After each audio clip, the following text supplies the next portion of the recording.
ಕನ್ನಡ ಚಲನಚಿತ್ರರಂಗದಲ್ಲಿ ಸುದೀಪು, ದೀಪು, ದರ್ಶನ್, ಅಪ್ಪು ಇವರೆಲ್ಲರೂ ಸಮಕಾಲೀನರು ನಮ್ಮ ಆದಿತ್ಯಗೆ. ಆ ಸಮಯಕ್ಕೆ ಫಸ್ಟ್ ಎಲ್ಲ ಹೀರೋಗಳು ದರ್ಶನ್ ಫಸ್ಟ್ ಪಿಕ್ಚರ್ ಬಂದಾಗ ರಾಮಮೂರ್ತಿ ನಿರ್ಮಾಪಕರ ಜೊತೆ ಫೋನ್ ಮಾಡಿ ಗುರುಳನಿ ಬಂದು ಆಶೀರ್ವಾದ ಮಾಡಿ ಫಸ್ಟ್ ಕರೆದಿದ್ದು. ಆ ಸಮಯಕ್ಕೆ ದರ್ಶನ್ ಕರೆದಾಗ ಫಸ್ಟ್ ಪಿಕ್ಚರ್ಗೆ ಆ ಟೈಮಿಗೆ ನಾನೇ ಬಂದೆ. ದೀಪು ಸ್ಪರ್ಶ ಬಂದಾಗ ಸುನಿಲ್ ಕುಮಾರ್ ದೇಸಾಯಿ ದೀಪು ಬಂದು ಕರೆದಾಗ ಆ ಪಿಕ್ಚರ್ಗೆ ಫಸ್ಟ್ ಬರೆದಾಗ ಆ ಸಮಯಕ್ಕೆ ಹೀರೋನು ಪೂಜೆ ಮಾಡಿ ಇಬ್ಬರಿಗೂ ಒಳ್ಳೆ ಆಶೀರ್ವಾದ ಆಗಿ ಅವತ್ತು ಫಸ್ಟ್ ಪಿಕ್ಚರ್ ಕರೆದ್ರು.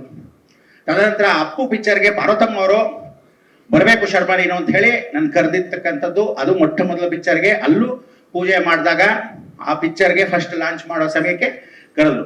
ಇವತ್ತು ರಾಜನ್ ಸಿಂಗ್ ಬಾಬು ಅವ್ರ ಮಗ ಆದಿತ್ಯ ಕರೆದು ದಯವಿಟ್ಟು ಬರ್ಬೇಕು ಗುರುಗಳೇ ಅಂತ ಹೇಳಿ ಅಪ್ಪ ಅವರು ಆಶೀರ್ವಾದ ಇವತ್ತು ಒಂದು ಒಳ್ಳೆ ಮತ್ತೊಂದು ಸಲ ಕಾಲಿಡ್ತಾ ಇದೆ. ನೀವೆಲ್ಲ ಅನ್ಕೊಂಡು ಹಾಗೆ ಟೆರರ್ ಪಿಕ್ಚರ್ ಮೊದಲನೇ ಪಿಕ್ಚರ್ ಅಲ್ಲ ಆದಿತ್ಯಂದು, ಮೊದಲೇ ಕಾಲಿಟ್ಟಿದ್ದಾನೆ.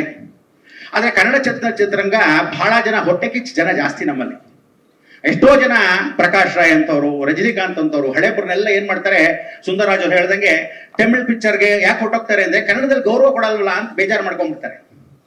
ಅವ್ರೇನ್ ಚೆನ್ನಾಗಿರಲ್ವಾ, ಲಕ್ಷಣವಾಗಿರಲ್ವಾ, ಆಕ್ಟ್ ಮಾಡಲ್ವಾ, ನಂಗೆ ಅರ್ಥ ಆಗಲ್ಲ. ಆಗ್ಲೇ ಇನ್ನೊಂದು ಸುಂದರರಾಜ್ ಅವ್ರು ಹೇಳಿದ್ರು, ಹಳೇ ಪಿಕ್ಚರ್ಗಳಲ್ಲಿ ಕನ್ನಡ ಪಿಕ್ಚರ್ಗಳನ್ನ ರೀಮೇಕ್ಗೋಸ್ಕರ ಬೇರೆ ಭಾಷೆಗಳನ್ನ ತಗೊಳ್ತಿದ್ರು.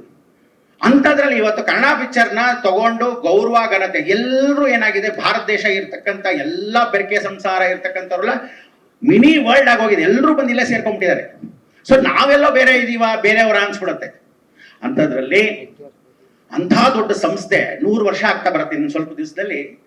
ಅಂತ ರಾಜೇಂದ್ರ ಸಿಂಗ್ ಬಾಬು ಅವರ ವಂಶಸ್ಥರು, ಅವರ ತಾಯಿಯವರು, ಅವರ ಸಹೋದರಿ ಕೂಡ ನಿರ್ದೇಶಕರಾಗಿ ಎಷ್ಟೋ ಜನ ಇವತ್ತಿನ ದಿವಸ ಆ ಊಟ ಉಪಚಾರಗಳನ್ನ ಹಾಕಿ ಅವರ ಒಂದು ಸಂಸ್ಥೆಯಲ್ಲಿ ಪುಟಾಣಿ ಏಜೆಂಟ್ 1, 2, 3 ಇಂದ ಹಿಡಿದು ಅವರಲ್ಲಿ ಬಾಲ್ಯ ನಟನಾಗಿ ಎಷ್ಟೋ ಕಾರ್ಯಕ್ರಮಗಳನ್ನ ನನಗೆ ಕರೆದು ಬಾ ಅಂತ ಹೇಳಿದಾಗ ಇಂಥ ಒಂದು ಸಂಸ್ಥೆ 100 ವರ್ಷ ಆಗ್ತಾ ಬರ್ತಾ ಇದೆ.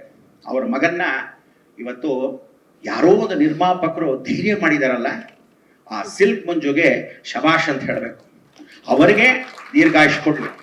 ಎಲ್ಲರೂ ಹೇಳ್ತಾರೆ ಐರನ್ ಲೆಗ್ಗು ಅಥವಾ ಅವ್ನು ಮಾಡ್ಕೊಂಡ್ರೆ ಆಗಲ್ಲ, ಮೇಲ್ ಬರಕ್ ಸಾಧ್ಯ ಇಲ್ಲ, ಯಾಕೆ ಮಾಡ್ಬೇಕು ಅಂತ. ಬೇರೆಯವ್ರು ಕರ್ಕೊಂಡ್ ಮಾಡ್ತೀರಾ, ಅವ್ರನ್ನೆಲ್ಲ ಮೇಲ್ ಬರೆಸ್ತೀರಾ, ಅವ್ರು ಆಗಲ್ವಾ? ರಮ್ಯಾ ಕೃಷ್ಣನ್ ಐರನ್ ರೆಗ್ ಅಂದ್ರು. ಆ ಸಮಯದಲ್ಲಿ ರಾಘವೇಂದ್ರ ರಾವ್ ಕರೆದು ಏನು ಬೇಕಾಗಿಲ್ಲ ಕರೆದು ಅವಳು ಕರೆದು ಮತ್ತೆ ರೀಲಾಂಚ್ ಮಾಡಿದ್ರು. ಯಾಕಾಗಿಲ್ವಾ? ಎಷ್ಟೋ ಜನ ಮಾಡಿರ್ತಕ್ಕಂಥದ್ರಲ್ಲಿ ಇವತ್ತಿಗೂ ಆ ಸಮಯ ಬರಬೇಕು. ಯಾವತ್ತು ಕಾಲಾತೀತವಾಗಿ ಸಮಯ ಬರುತ್ತೋ ಅದಾಗ ಯಾರು ಹಿಂದೆ ತೆರಕ್ಕಾಗಲ್ಲ. ಸುಂದರರಾಜ್ ಒಂದು ಮಾತು ಹೇಳಿದ್ರು, ಇವತ್ತು ಈ ಸಮಯ ಅವ್ರಿಗೆ ಮನ್ಸಿಗನ್ಸ್ದಂಗೆ ಆದಿತ್ಯನಿಗೆ ಸಾಕ್ಷಾತ್ ಶಿವನ್ ಮೇಲೆ ಆಣೆ, ಇನ್ನು ಮೇಲೆ ಹಿಟ್ ಸೀಟರ್ ಕೊಟ್ಟು ಕನ್ನಡ ಚಿತ್ರರಂಗದಲ್ಲಿ ಉನ್ನತ ಸ್ಥಾನವನ್ನ ಅವನು ಗೆಲ್ಲಿಸ್ಲಿ ಅಂತ ಮುಖಾಂತರ ತುಂಬ ಹೃದಯದಿಂದ ಆಶಿಸ್ತೀನಿ.